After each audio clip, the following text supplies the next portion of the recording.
আগামী নির্বাচনে কোন দলকে সমর্থন করবেন? ভাই আমরা যে প্রজন্ম, এই প্রজন্ম আমরা পুরাটা দেখেছি আওয়ামী লীগ। সো আওয়ামী লীগ ব্যতীত আমরা কোনো নির্বাচন চাই না, আমরা আওয়ামী লীগ।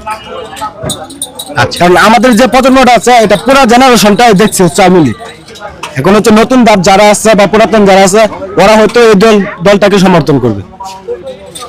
অর্থাৎ আপনি আওয়ামী লীগকে সমর্থন করেন, হ্যাঁ, আমি আওয়ামী লীগ। কিন্তু আওয়ামী লীগ তো আগামী নির্বাচনে আপনার প্রতিদ্বন্দ্বিতা করতে পারছে না। সো আমরা যাবো না ভোট কেন্দ্রে, আচ্ছা, যাচ্ছে না ভোট কেন্দ্রে।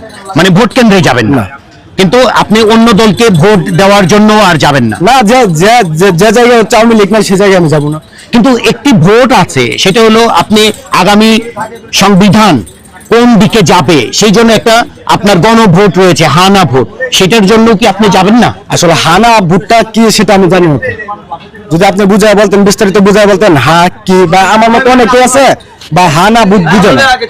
সাধারণ মানুষ যারা আছে তাদেরকে যদি বুঝিয়ে বলেন, ইনশাল্লাহ ওই হানা ভোটটা ওরা হয়তো বুঝতে পারবে, পরে হচ্ছে ওরা ডিসিশন নিবে যে হানা ভোটটা কি। আপনি যদি হ্যাঁ বলেন বা না বলেন, আসলে হ্যাঁটা কি জন্য হচ্ছে বা নাটা কি জন্য হচ্ছে সেটাকে আমাকে বোঝাতে হবে।